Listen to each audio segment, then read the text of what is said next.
as an AJ. Hey, everybody. Hey. Welcome to Morally Abhorrent.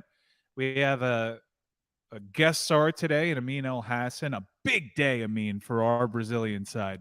Light work. I mean, this is the kind of tune-ups that we expect on our way to an inevitable 6th World Championship. But it was nice to see the team all clicking in the first half. Could have gotten a couple more, maybe. Should have been maybe 6-7-1, but we'll take it. Well, I think this tournament's over. Let me just go ahead and hand this one see, to you right ladies now, and gentlemen. Brazil are class. Let me explain to you exactly what's happening. I told you. Mike, because of all the pain of rooting for the U.S. men's national team, which is just a waste of time, if you ask me, because of that, and he sees my joy in that pain, he's decided to bring all that funk, all that just loser energy over here so that to kind of bring it down and then bask in it. But you know what? Not going to fall for it. I'm not going to allow any of it to touch us.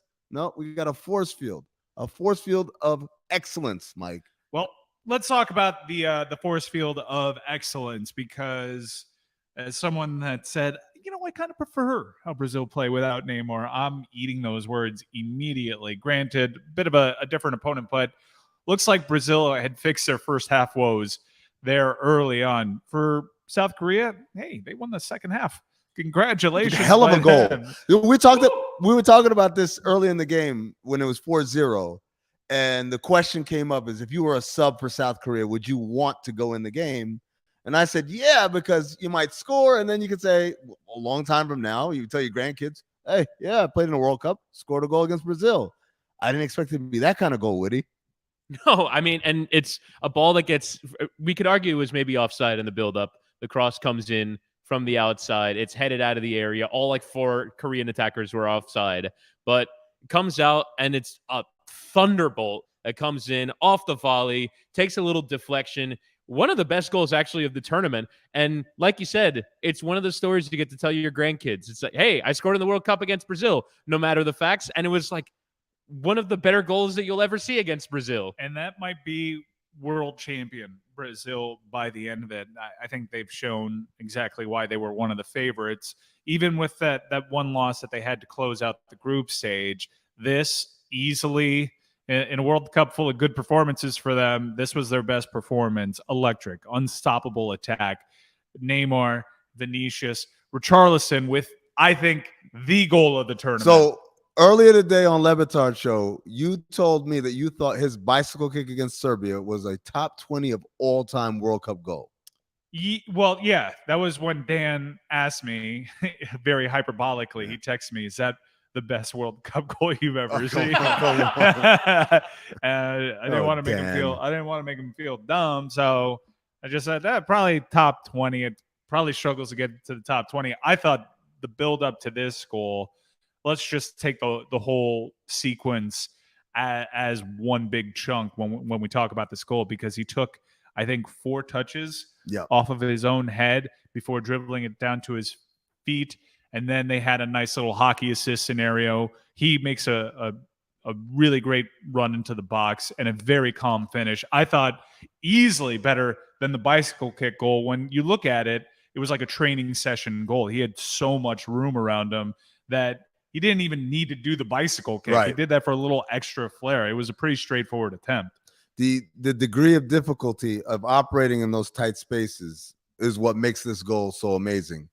And Woody, you and me were talking about this earlier, about the concept of what separates Brazil and the better, France, the elite teams from the not so elite teams is just the ability of the players to operate with one touch, but the one touch has incredible vision and anticipation for a play that's developing 2 or 3 steps away. So who was it that had the assist? It was Casemiro, actually. Casemiro. Which is funny because, we talked about this earlier in the tournament when he scored a really good goal, that if he played in a more advanced position for club or country, he could very easily provide tons of goals and assists. And he's not even doing that at this tournament. And yet, because of the way that Brazil's set up, he is given some license to go forward. Hence why he's in the quote zone 14, I think they call it, the middle of the pitch, just outside of the penalty area. He's able to just ping that little pass. And it is that quality, not only to sort of play in and around the space, but also create the space yourself, that you command such a respect that no one wanted to really get that close to Richarlison, because he does the little 3 headers thing, the little one touch, and you see so often the Brazilian quality come through in this game when they're just operating in tight spaces, and the Korean defenders can only but help and respect them. It's like autopilot, but when you watch them do it, it's instinctive. They already know. Guy, before he even gets the ball, he already knows where I am, where I need to be, where he's going to be by the time he's done giving me the ball. And that's the kind of stuff that, again, that's to me the high level plays, the anticipation, the ability, the great touch, and then footwork. You open yourself up to receive the ball and to open up the rest of the field to you. Every time I'm watching Brazil play, like everybody's great at it. Yes. Everybody's great at it. And I it's interesting because I think the nation was sort of introduced. Brazil haven't really put on a performance like that at this stage of the competition for a little while. And I think the nation was sort of introduced to, oh shit, the Brazilians play better than anyone else. There's a reason why they have this reputation as the best footballing nation in the world. It's why Brazilian is the first place you go. And I think it's worth discussing because it's sort of a more casual audience that we are talking to and that sometimes follow us on Twitter. Someone said, can the U.S. be taught to play like this in the next 4 years? And the answer is no. No. Like you're not taught to play like this. You sort of inherit it. It's the way that Brazilian football is taught in the streets. And it's like, honestly, like we can build all the best pitches and have grass fields for every kid to play on from age 4 and all the best coaching and all the best tactics and all that stuff. You can't teach that quality of you're playing 5-a-side on a dirt patch in the favelas of Brazil, and you're sort of being elbowed, and your only recourse is to get out of it with your touch and your quality. It's why everyone in Brazil has that quality, is because you sort of are imbued with it from the moment you ever put your foot on a ball. They all grew up playing in the worst conditions, whether it's in a vacant lot with broken glass and rocks and stuff, or on the beach. And playing with like a ball that's made of wound up towels. Balls that aren't actually balls or aren't uniform. And so what that teaches them is the unpredictability of the bounce of the ball, where it goes, and they're able to trap and stop and manipulate the ball with great dexterity because they're used to not having ideal conditions. And so when you have this, not for this group or generation upon generation, their fathers played like this, their grandfathers played like this, everybody plays like this. You can't teach that. And that's the thing. And the other thing, I talked about this with Jason Jackson on my radio show on Sirius XM NBA Radio. Catch it Sundays, 10 a.m. to 1 p.m. Eastern. The other thing is, and this is beyond those kind of conditions, all around the world, in these countries, these players all grew up playing pickup soccer, going outside their house to the field or to the street or whatever and playing. And so there's a level of improvisation there that players here don't get. These guys all grew up playing on squads, on AAU teams with referees and whistles and goals with nets on them. They're not going out after school putting 2 piles of rocks, say that's the goal and let's go. That's not how the culture of soccer in this country is. So you're always behind the times because no matter how technically sound they are trained, it does not teach you that improvisation that is what Brazil masters, basically. It should be noted that as beautiful as it is to look at, and especially when they're on the front foot and they're cruising, and you saw even the manager will get in on the choreography, that it's such a beautiful style of play. It doesn't necessarily always mean you're going to win. This was a perfect opponent for them once they broke them down, because you could tell by the shape of South Korea and that they weren't pressing to try to force a turnover. They were trying to bunker down and take this one to pens. That was probably the entire strategy. And once they surrender the first goal, they're completely opened up, and Brazil's a worst possible team that you could go at. that once you're trying to have to chase a goal because they'll pick you apart. I want to talk a little bit about Neymar, who made a really wonderful recovery from a huge swollen ankle. He ends up being the last sub, I think, taken off. We even saw Alisson taken off before before Neymar was. Arguably, probably, there's so many options here. I'd say man of the match type performance from Neymar. Got a little selfish there at the end. He did get one goal that brought him within one of Pele, and depending on whether you believe the statements from his family that says he's okay and he was able to watch the game, to more serious reports out of Brazil saying that he was in hospice care. Obviously, a lot of emotion bundled up surrounding that record in the first place, and now you add mortality to the mix. I can only imagine what it must be like in Brazil right now. And for that player specifically, you can kind of tell, Whitty, that he was hunting for that additional goal. But what did you make of his performance today? We saw Vinicius get out of that playmaking role that I really quite favored him in. You saw him deferring once again to Neymar. And it's hard to argue with the results that we saw today. Yeah, I think just in the overall, the team was so perfectly coordinated. Everyone had their bits of play. So you're right. It's difficult to pick out any one person. Neymar obviously getting back on the score sheet is, good for him. Scores that penalty. Probably and Richarlison, the more I think about it. Yeah, probably. Richarlison played really well. I thought even though he didn't get his goal, Rafinha was sort of the most threatening player. He was really he tried his damnedest. He tried his damnedest to get his goal. And I know you had a prop for him to score. So I mean, he was involved in so much of the play, but it's just it's hard to pick out individuals when the collective is so perfectly working together. Even the goal that Vinicius scored is great work down the right side from Rafinha. And Vinicius was in acres of space, and that just shows the attention that Neymar commands. When you game plan against Brazil, you're sort of trying to converge on the middle and clog up that space, and Neymar draws so much of the attention, so much so that Vinicius, one of the best players in the world, you're sort of anointing him as the next great player in the world. He's got time to take a first touch and pick out a finisher on 4 defenders because of how much attention Neymar has drawn. When it was all said and done, that ball went beyond the reach of 5 Korean defenders. Vinicius had so much space to work with, though. It was kind of like that second Mbappe goal yesterday. You can understand it when it's Mbappe.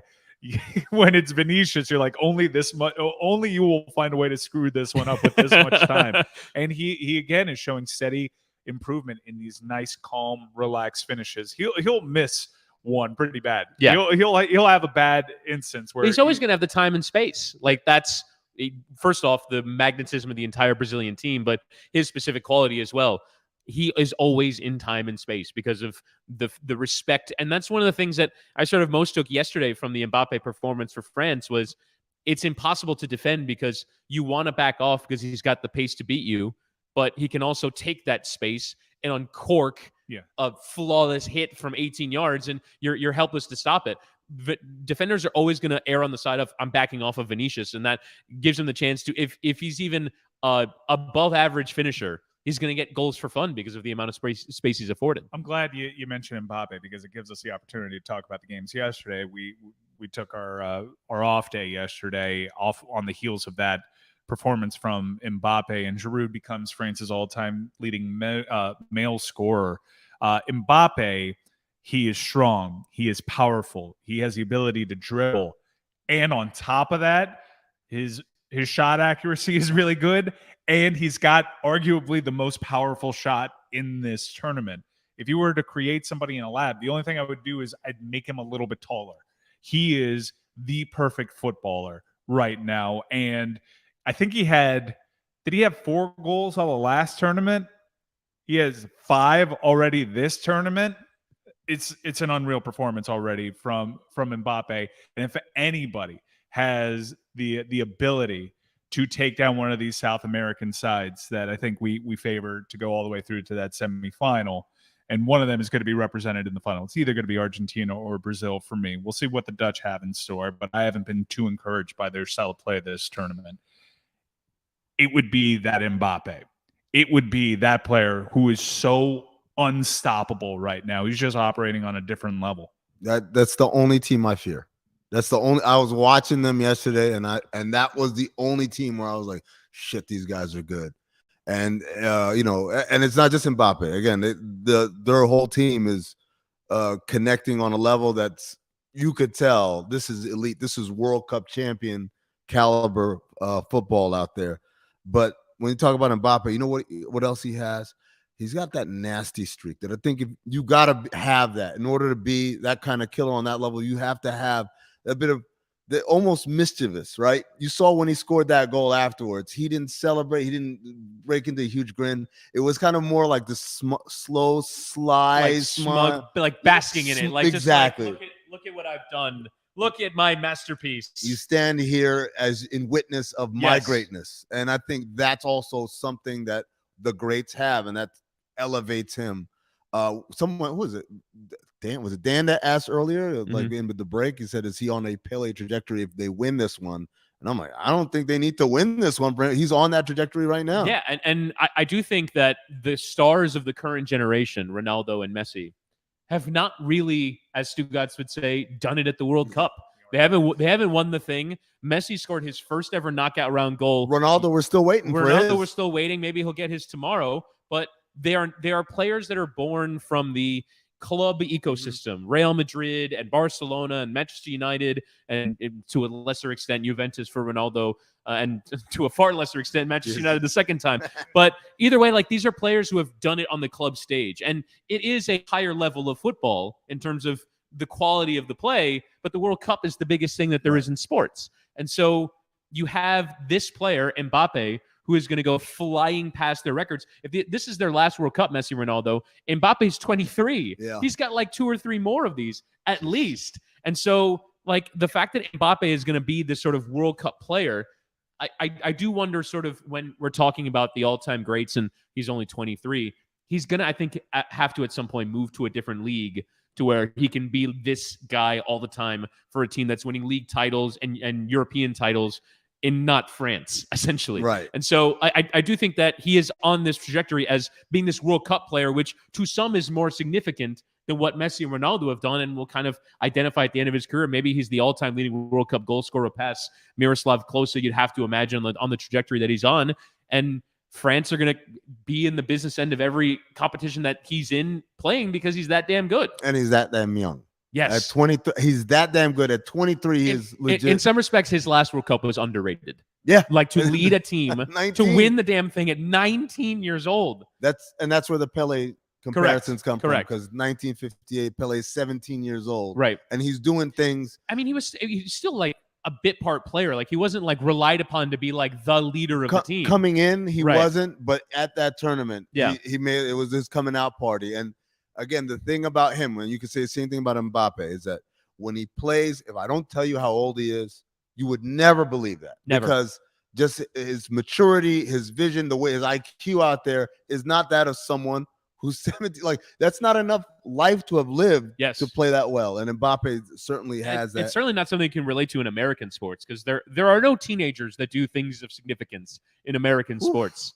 Like, it doesn't exist. I mean, tennis. Right. Yeah. Tennis would be the only sport. Yeah. And even then, like, I mean, American teenage tennis players, like, I mean, it's been a while. Yeah. And the women's game, it's more common. Let me ask you guys a question. You know, you bring up the idea of club play versus World Cup play, and Messi and Ronaldo being missing on the national stage for them. Do you think it would have been different for them? This is a weird question. It would have been different for them. Would they be looked upon more favorably in their countries if their club careers were domestic? And I get it. The Portuguese league, the Argentinian league is nowhere near Spanish league, right? But the idea of, like, would they be like, Messi he's got a love-hate relationship back home. Yeah. Because no matter what he does on a club level, what have you done for us, right? If Argentina had a great league, a league that was rivaling EPL and Spain, and Messi had that kind of career in Argentina, but still didn't have any of the World Cup success, would he be looked upon more favorably domestically? Maybe. I just think that, like, ultimately, Argentinian clubs almost won't even allow you the chance, because like the second, if Messi had, like, I think he went to Barcelona when he was 12. Mm-hmm. If he stayed until he was 18, had one good season for Newell's Old Boys, where he scored 35 goals and 18 assists or whatever, he would be on the first plane out to Europe. Like the structure of world football doesn't like. Pele got to play domestically for Santos because that was the culture of the time. There was no big financial league where you go and chase your glory, whereas now everything is funneling up to the 7 biggest clubs in the world. So, I mean, even Brazilian players, like anyone who does anything at 18 years old for any Brazil club, it's like MLS clubs come calling for the lesser tier and Real Madrid comes calling for the top tier Brazilians. And that's the point, right? That's the whole point of why they do it. But why these players play, they're trying to get found. They're trying to get like a pathway to somewhere else. But no, that's not my phone. That sounds like it's coming from over there. That's not a phone. That's something else. There's a bomb in the building. Mike is gonna take Brazil down one way or another. It's like, the jinx didn't work, so it's just like take me out. I do want to discuss a little bit Olivier Giroud's record-breaking performance. As I know he's going to be keeping this record warm for Mbappe. It's only a matter of time at this point. Probably keeping it warm.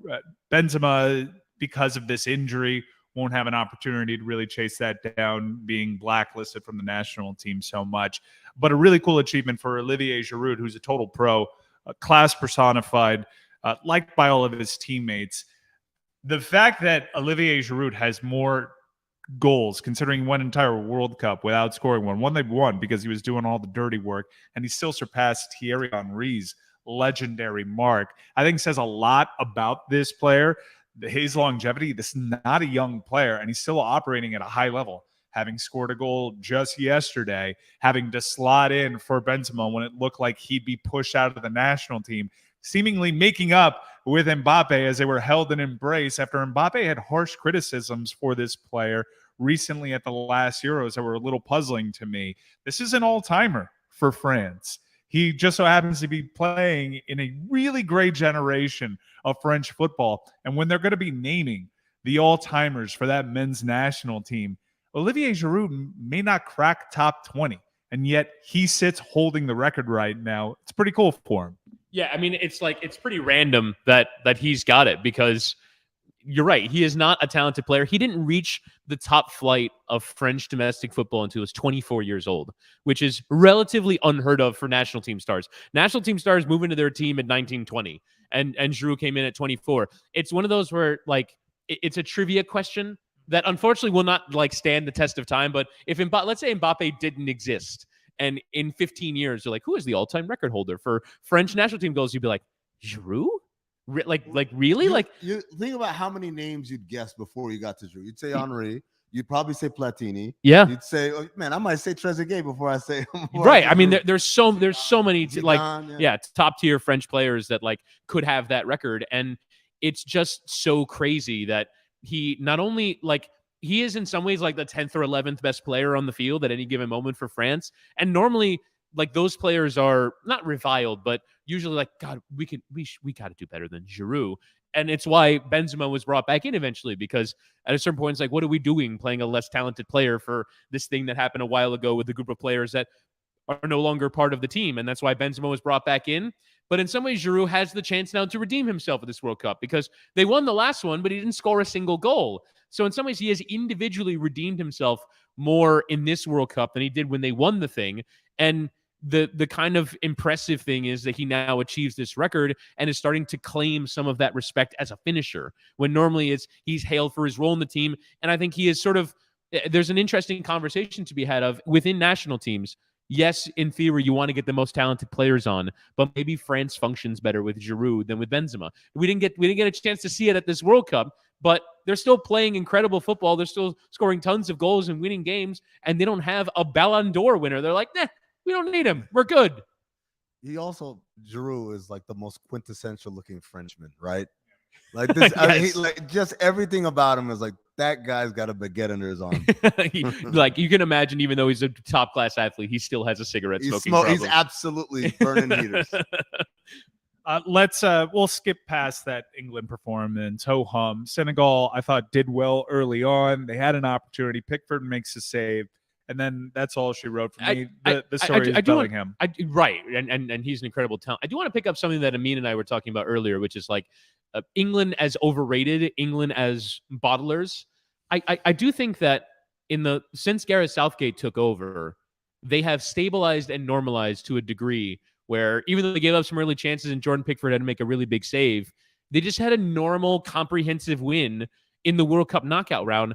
And they were always well capable of doing this. There are other countries where it's like there's such basket cases that even a sense of Brazil, honestly, under Dunga and under Scolari as well, even Argentina went to a World Cup managed by Diego Maradona. It made absolutely no sense at the time. The managers they've gone through are madness. But having a normal coach who just allows his talented players to thrive in a positive environment can go such a long way. And England went God knows how long with it. Felt like an incredibly corrosive environment around their squad. The club rivalries translated to the national team, and the coaches can never get the personalities on side. And this very normal, talented team is just allowed to go play. And England are, I think, living up to their potential as a top-level international tournament team. They've gotten to 3 straight quarterfinals, which is not very easy. And I think they're going to play France in this next round. You favor France because they're more talented, but England can beat them. I think England can beat anybody at this tournament. And that has not normally been the case. They've normally been the team that just sort of messes it all up at the big moments. It was all set up for Senegal to catch England in a look-ahead spot. All the coverage, all the questions that the players had to field were really about this French showdown that we're going to see in a couple of days, and we'll hype it up appropriately.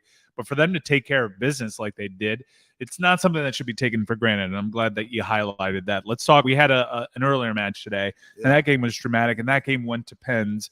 The Japanese and their really confounding manager and his selection, I thought, put forth their best 11 of the tournament, and they went up 1-0.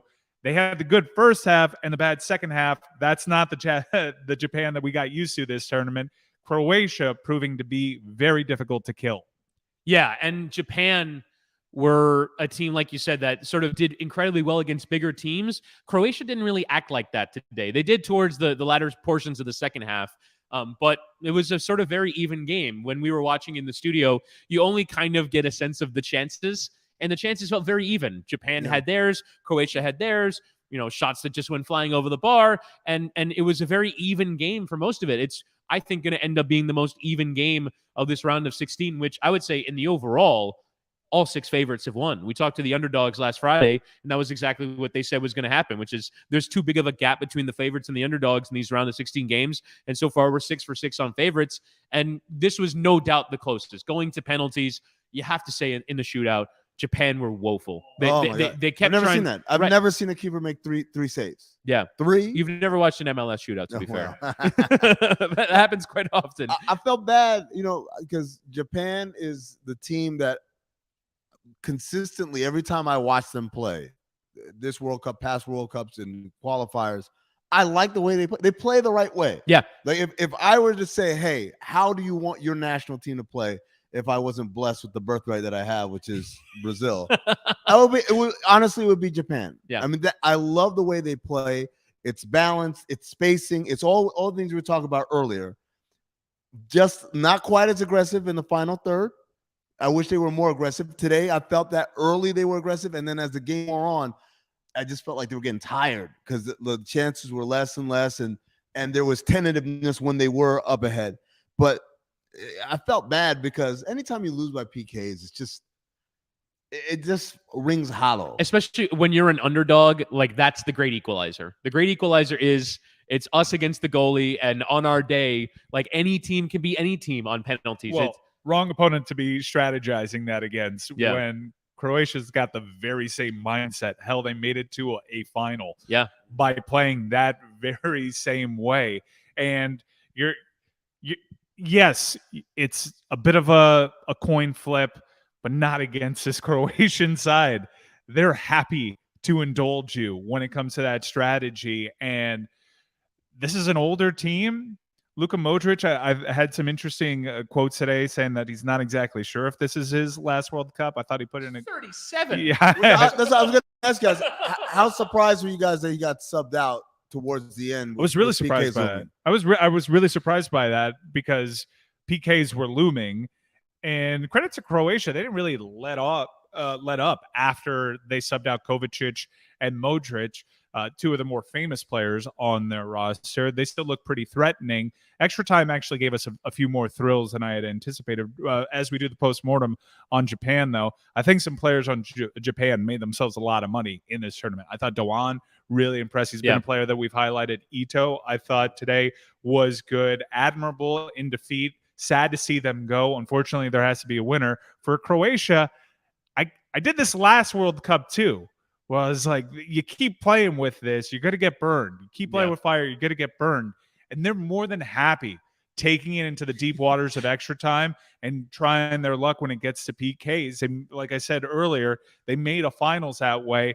And as they match up with this Brazilian team, do you think they play a style that can trouble Brazil or frustrate them a little bit to get it to that final destination, which inevitably for Croatia is PKs in the knockout round? Yeah, I think at this tournament, their level is a little bit lower than what we saw in 2018 when they got to the final. It's the same players that are meant to sort of lead them. Ivan Perisic scored again today, and Dejan Lovren put in the cross. Like it's a lot. It's a lot of the same guys. Perisic, surprisingly, their all-time leading scorer in the World Cup competition. Yeah, and when he plays as a wingback for club, and he's a wing player for Croatia. So yeah, I mean, they can theoretically compete with anybody except for Brazil. I just think that Brazil is too damn good for this team. I think they're probably going to get it done in regulation. I do whenever, though, you talk about Croatia as this team that's sort of ready to survive extra time. On the Guardian Football Weekly, their host, Max Rushton, talk all the time of at some point Croatia is going to get tired. They've been for 4.5 years since England beat them in the semifinal, the last tournament. They played like 2 straight 120-minute games and had a day fewer rests than England. And yet, God, they got to get tired at some point. And then Croatia won the damn game in extra time. So they're the who's the college basketball coach that Stugat says you got to kill him? Is it Mick Cronin? Yeah, Mick Cronin. Like they're the Mick Cronin of international football. You have to kill Croatia in order to get them out of the tournament. 120 minutes is a long time. Woo! That's a long time, especially in the desert. I'm going to hold Brazil for 120 minutes, and I think one of the things that for me has been very refreshing is seeing a Brazil side that is a defense first side, if that makes sense. Is that this is the best, Alisson's the best keeper pretty much in Brazil history. The defenses has been stout. So it's not only, hey, we got to stop them from their offensive excellence, but also we got to figure out a way to crack them if we do go down a goal. I mean, anything could happen. It's the World Cup. And Woody, we were talking about this earlier in one of the breaks. Now as an old man, I appreciate how much pressure these guys are under, because I used to watch and like, how could you mess that up? And then I don't know, it just hit me this time. It's like these guys are like 24 years old and 400 million people are watching this game, and everybody at home, it's clutch is something that's another level at this tournament. These are hard minutes. It's warm out there. There's immense pressure. The entire World Cup experience is draining, from the emotion to the physical aspect of it. And I'm really interested to see what ramifications there will be for this World Cup when we get into the club season, because Luka Modric, after he put in that great World Cup, one that won him all sorts of hardware, individual and team alike, he wasn't quite the same player for a little bit. It took him a little bit to get his legs back. And I think players like Haaland, Mo Salah, Chelsea has spent this World Cup getting their players healthy after dealing with all sorts of injuries to Conte, Reece James, and Ben Chilwell. There's an opportunity, and I saw that all of them are back at training right now while the team is in Abu Dhabi. There's an opportunity here for those clubs in particular, with their stars fresh, to go at these Premier League teams that might have some wear and tear on them from this World Cup, especially if England go a little bit further in there. So Japan is gone. That was the super dog. You mentioned that all chalk so far. We only got 2 more knockout games to go. They're starting tomorrow. If there is any hope for an underdog, we've lost out on the Americans in Japan. Those were the two teams that I think we singled out and said two most likely. Third most likely this entire time has been Morocco. And this is essentially a road game for all intents and purposes for Spain. Do you think Morocco has what it takes to frustrate Spain, a Spanish team that, keep in mind, just lost the most recent time that we saw them in a game that they were going for? Can Morocco upset one of these blue bloods? I do think that they can. It just, like, Spain is more likely, I would say, to have an off day, if we can call it that, where they have a bunch of the ball and they pass it around and pass it around and pass it around and pass it around, and they lack that cutting edge and that aggression in the final third that you were talking about. They had it against Costa Rica, which admittedly is a bad opponent, but Costa Rica was pretty defensively stout against Japan and against Germany for long stretches of that game. So it's kind of hard to take that information. But in the other two games, against Germany, particularly in the first half, I thought they were the better team against Germany. And then against Japan, they just kept passing and passing and passing and passing and never found a way through. So yes, that game plan can materialize. And Morocco have shown in the group stage that they are good enough to take advantage of those moments. And they were able to win this group against, a fair amount of odds when you consider the other teams that they were in it with. So the idea that Morocco can, frustrate them, and all you need is sort of those talented moments, because they did not create good chances in the group stage. They just had incredibly talented finishers do their thing. Can they get one of those? Absolutely. Can you imagine a scenario where it's 0-0 after 70 minutes and Spain have completed 700 passes, but they haven't scored a goal? Absolutely. You can see the way that the frustration would happen. I think ultimately Spain is the better team and will get through, because that's been the case in this round of 16, but you can absolutely see the way that it will happen. But yeah, all the ingredients are there, from the atmosphere being certainly pro-Moroccan to, while Spain is a retooled blue blood, they're still very young and they have question marks at the goalkeeper position. Meanwhile, Morocco, more veteran team, and they have players really capable of special match-winning quality, especially off of set pieces. It's going to happen with Hakim Ziyech. There's going to be a moment where he can dazzle from a free kick.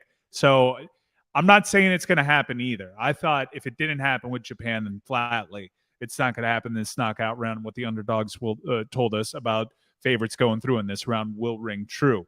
But I am anticipating Morocco being up for the challenge, and that being something difficult for the Spaniards to navigate.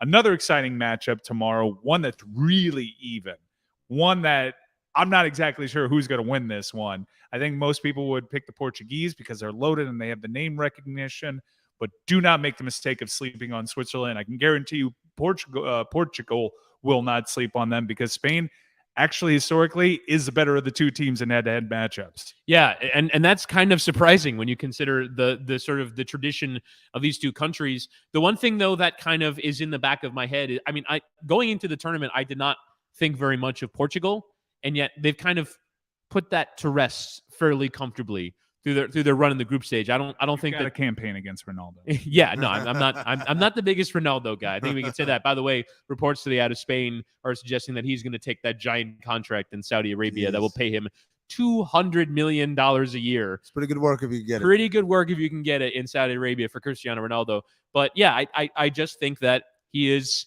going to hold them back at this turn, but he hasn't held them back yet. Like, they've still played good stuff, and Bernardo Silva and Joao Felix and Bruno Fernandes and Rafael Leao at this tournament have done a good enough job of creating, and Ronaldo hasn't done a ton, but they are still super threatening. They've got a solid enough base behind them. It's a good team, and they're playing like a good team at this World Cup. So we have to have something, right? Something. It can't just be 8 favorites go through and we have amazing knockout rounds, but as good as the Iberian Derby would be, I think that I pick Switzerland to win, but I'm not terribly confident in it.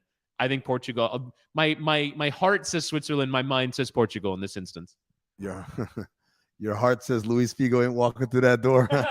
I want to go back to Ronaldo's contract.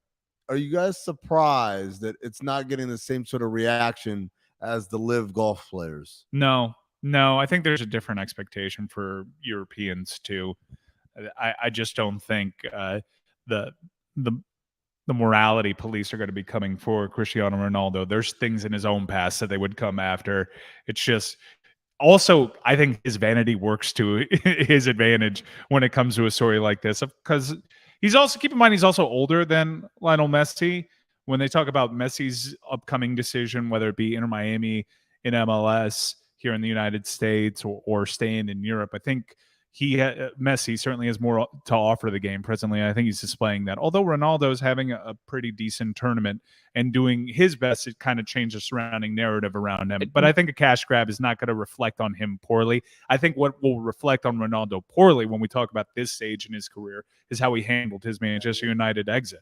Right. And to me, it is actually, it's a really interesting point and one I hadn't really thought of, which I think only sort of underscores like how different the reaction was. I think we can kind of comfortably say now that the Live Golf thing wasn't about the players leaving to go play for the Saudis. It was about breaking an American institution. Yeah. And like they wanted to wreck the PGA Tour. That's our thing. You're coming for our turf, right? It was a turf invasion more than it was a cash grab. Mm-hmm. And so like the idea that Ronaldo like isn't coming for the cash grab at LAFC, is going forward in Saudi Arabia, like we're just not, you can only get but so worked up about that. But yeah, I mean, it's a lot more cash. For all the people that were doing the morality thing when it came to Live Golf, you know, you do have to kind of dial up the outrage machine if Ronaldo is indeed going to do this, but you're not going to because there isn't, like I said, that same sort of institutional invasion. It's a lot more cash than he'd be making anywhere else. It's different. I'm not going to pretend to be an expert on what the geopolitical relationship is between Portugal and Saudi Arabia. What would you do that you find morally abhorrent, but for $200 million a year, you think twice about it? Man, he has a lot of kids. I think you can rationalize almost anything, but it's a different discussion for him. But let's talk about the game. We did a little bit. Switzerland come into this in pretty good form, and they just found a new way to beat teams. They went at Serbia, much like much of the teams in this tournament did, going at Serbia. I know that they had a bout with illness on their team. Their marquee goalkeeper that's been with their national side for a long time, Jan Sommer, wasn't available. No problem. They advanced. Hopefully he's fit for this. But you have two teams that have gone about their soccer in very similar fashions. Not necessarily anti-football, but defense first. And that's funny considering all the attacking weapons at Portugal's disposal. I think that both these games tomorrow, Morocco, Spain, and Portugal, Switzerland, have the opportunity to go into extra to go into extra time, Whitty. Is that what you anticipate? Yeah, I think certainly in Portugal, Switzerland, you can buy that for sure. You can see those two teams being even. And for as much as we talk about, I sort of focused my look at that game is entirely Portugal based, but the Swiss have had their moments of going forward. The goals that they scored against Serbia, albeit against a much less stable defense than the one that Portugal were offered. Bolo's becoming a star right before our eyes. Yeah, I mean the creativity from Xherdan Shaqiri as well, a player who a lot of people thought was over the hill because he moved to MLS, but he put together a great performance in that game. When we break this down, and Bolo's exciting, we know at the very top and at the very back we can trust him even though Summer with the illness and the fact that we're starting to see signs that his form is dipping. Rodriguez, Widmer, they've been really good for Switzerland, but it's overwhelming, the talent that Portugal has. The options that they'll have coming off of that bench, honestly, from an attacking point of view, the only comp on that side of the bracket is France. I'd even think that the attacking power of the Portuguese outweighs that of the English, even as Jude Bellingham is coming online a little bit right now. It's an interesting English side because Jude's on the come up and Harry finally scored. I know he'd had a bit of a dry run. You could see the dip in form from Harry Kane coming. And if you were really analytical of the Premier League, you probably saw that coming a little bit earlier out. But this Portuguese team, I understand why a lot of Portuguese supporters want to see them play a more attacking style because there's so many players on that roster capable of expressing themselves in brilliant ways. Yeah, and you have, let's go through it, right? That wing rotation, they usually start with Joao Felix on one wing and Bernardo Silva on the other. They can bring João Mario off the bench and they can bring Rafael Leao off the bench. It's as good of a four as you have. You compare it to England, it actually is sort of relatively on par with Saka, Sterling, who unfortunately had to go home and deal with a home burglary during this World Cup, which is why he left the team for personal reasons. But Foden, Saka, Sterling, Grealish, Kane, Callum Wilson. Like it's a commensurate level of talent, but I mean, you might even favor the Portuguese in that instance. Did you notice what he did, Amin, in breaking down the Portuguese attack? What's that? He continued his campaign against Cristiano Ronaldo. He didn't mention one of the game's greatest goal scorers and a player that's already scored in this tournament. I was talking about the wings, but fair enough. I mean, Portugal has so much talent. It's why, like, it feels like they're being held back. Like there's more there for Portugal to do. They're, from a talent standpoint, they're way better than the Swiss. Certainly up front, they're way better than the Swiss. But you can see on the basis of how they play, and you can see on the basis of how this tournament is going, like maybe that game will be even. For me, it comes down to, as I try to figure out ways, and we know what the recipe is for a Swiss upset. But when I look at that midfield, and they're relying on Chicago Fire's Jordan Shaqiri and Granit Xhaka, who's a hothead, and who knows what kind of, you never really know what Granit Xhaka. He's a very good player. Like he's been very good, but he's been uneven in recent years. Granted, his footing with his professional team was a little unsettled, and maybe that made for a run of really helter-skelter form. But the midfield options for Portugal, I just gotta think that Switzerland get worn down over time. And if I were to say what's a more likely thing, a Moroccan win or a Swiss win, I'm gonna say it's a Moroccan win. And I know there's nothing to back me up there, considering Switzerland head-to-head better than Portugal over recent years. I know Portugal recently won a Euro, but this is a Swiss team that always does its nation proud by their performances in these knockout tournaments. Maybe it's because I'm really high on Morocco. Yeah, maybe it's because I'm really high.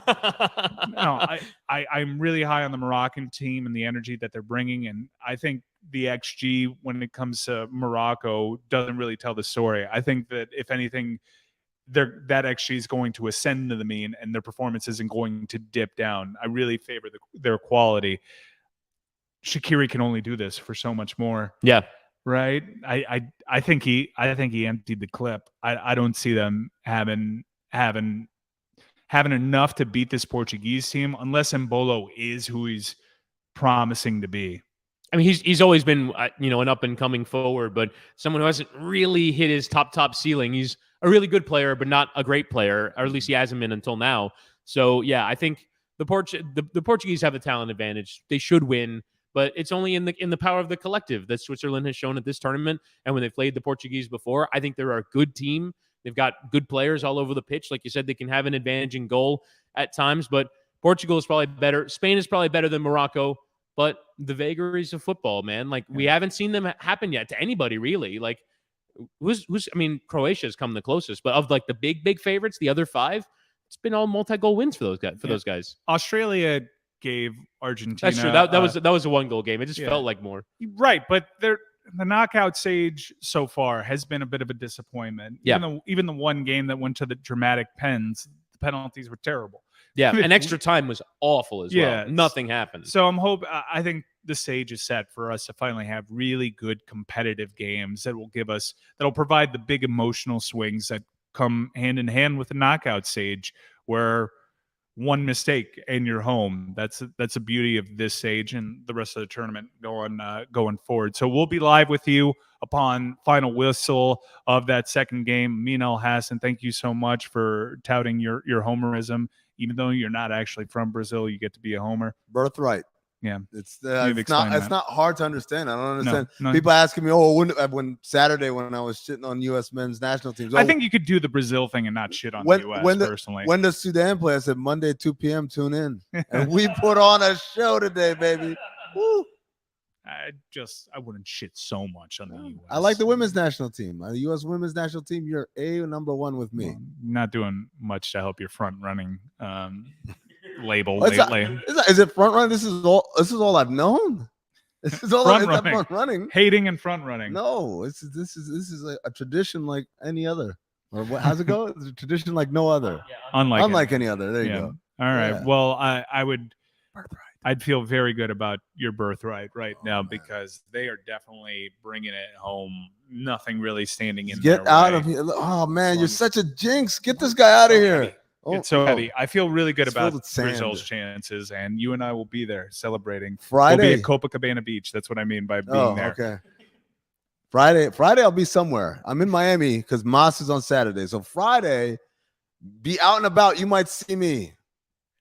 And if you want to hear more of Amin Elhassan, you can hear him on Basketball Illuminati and Cinephobe.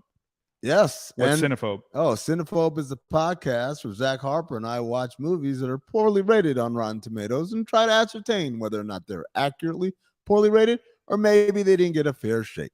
That's Cinephobe. It's produced by Anthony Mays, and you get it wherever you get podcasts.